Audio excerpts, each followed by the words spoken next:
今回の主役、陽一さんのオリジナルシークスです。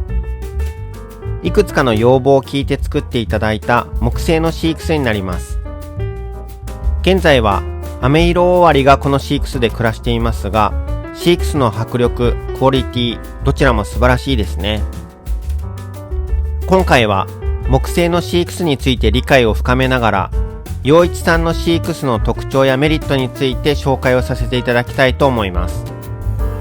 動画の最後には陽一さんのシークスの入手方法などについても説明をしておりますので、ぜひ最後までご覧ください。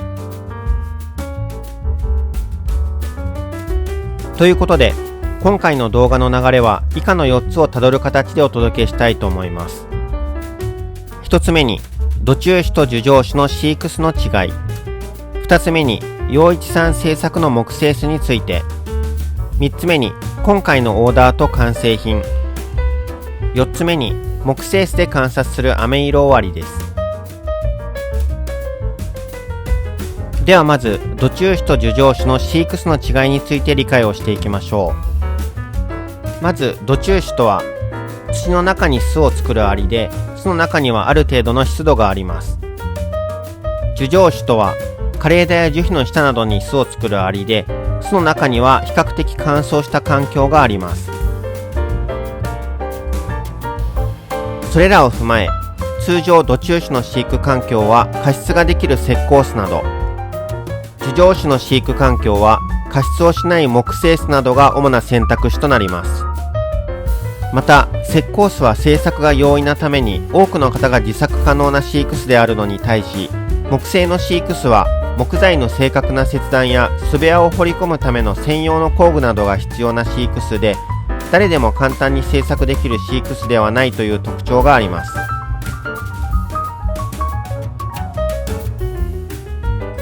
次に、陽一さんが製作されている木製のシークスについて特徴を見ていきましょう。陽一さんのシークスはセミオーダー製の木製のシークスになります。一つ一つ手作りであるということも嬉しい特徴で、世界に一つオンリーワンのシークスを作っていただけます。セミオーダーの例としては、シークスのサイズ、巣部屋のデザインなどがあります。サイズの例としては、新女王の飼育に適した小さなものから、小型、中型、大型コロニー用など、コロニーの規模に合わせたもの。巣部屋のデザインの例としては、ノーマルタイプから巣部屋が背面まで透過したタイプなどがあるようです。これらのオプションを組み合わせれば、それぞれの要望に合ったシークスが出来上がるのではないでしょうか。これらを踏まえ、今回制作していただいたシークスのオーダー内容と完成品をご紹介したいと思います。まず、今回シークスを制作していただくにあたり、我が家で飼育しているコロニーの中で、新しいシークスを必要としているコロニーを一つピックアップしました。こちらの飴色終わりのコロニー。まず、飴色終わり自体、樹上製のアリであることに加えて、コロニーの成長に伴い、現在の飼育巣では手狭になってしまい、餌場にもワーカーが溢れてくるようになってしまいました。これらの理由から、今まさに新しい飼育巣を必要としているコロニーと言えそうですね。ということで、飼育巣に入ってもらう予定の飴色終わりの状況を踏まえ、今回は以下のようなオーダーをさせていただきました。収容量重視、部屋の深さ、チューブ接続口です。収容量に関しては、今後さらにコロニーが拡大した場合でも対応できるように、事前にお伺いしていた最大サイズ 210mm×140mm かつ前後両面に巣部屋がある縦置き両面タイプをオーダーさせていただきました。部屋の深さは観察のしやすさを極力確保したいという観点から、あまり奥行きの深すぎない巣部屋をオーダーさせていただきました。最後にチューブ接続口は我が家でよく使用するチューブサイズに合わせていただきました。今回はこのようなオーダーとなったのですが、どの要望も快く受け入れてくださいました。完成品が楽しみです。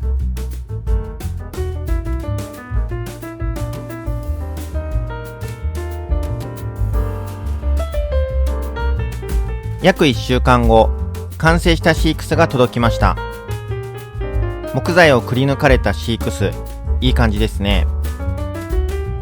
サイズはオーダーの通り、横 210mm、縦 140mm の大型サイズになっています。スベアのデザインはあまり奥行きが深すぎないタイプ、また可能な限り大きくたくさんのスベアを彫り込んでいただいたので、収容量を重視したいという要望も汲み取っていただいています。またシークスの両サイドにはチューブ接続用の穴を開けていただいています。こちらもサイズはバッチリです。木材と壁面のアクリル板はネジでしっかりと固定されています。このあたりも安心ですね。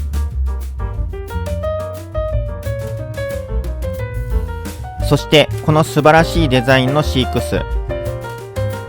裏返してみると裏面にも同じデザインのスベアが彫り込まれています。これでさらに多くの収容量が確保されました。オーダーした通りではありますが、実際見るとすごい迫力ですね。ここまで十分に要望を聞いていただいたシークスで大満足だったのですが、ここで陽一さんからのサプライズがありました。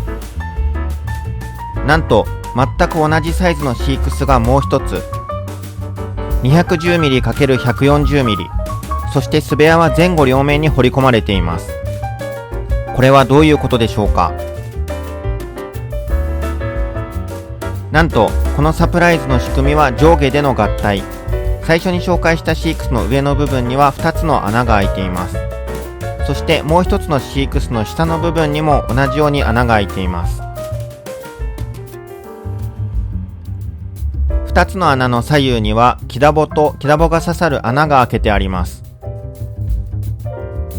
これを組み合わせることによって上下のシークスがこのように合体ができるんですね。実際にはこの隙間を完全に埋めるように押し込むことによってシークスは完全につながります。このサプライズによりシークスの収容量はさらに2倍になりました。陽一さん、粋なお心遣い本当にありがとうございました。それでは最後に完成した木製図で観察する飴色終わりの様子をご覧いただきたいと思います。新しく大きなシークスの中でのびのびと暮らす飴色終わりたちの様子をどうぞごゆっくりご覧ください。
かがだったでしょうか。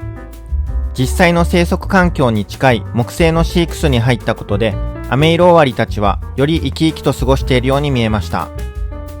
木材とアメイロオワリのコントラストも美しかったですね。今回陽一さんには飼育室のサイズや巣部屋のデザインの希望、収容量を多く確保したいという要望などを取り入れていただき、素敵な木製室を作っていただきました。セミオーダー製、一つ一つ手作りというこの陽一さんの木製室の入手方法は、現在 DM にて注文を受け付けられているそうです。動画の詳細欄にも陽一さんの Twitter のアカウントを記載しておりますので、樹上種の飼育のために木製巣を探しておられる方、またこれから樹上種を飼育したいと考えられている方など、ぜひ一度相談してみてはいかがでしょうか。ということで今回は陽一さんの飼育室について紹介をさせていただきました。最後までご視聴ありがとうございました。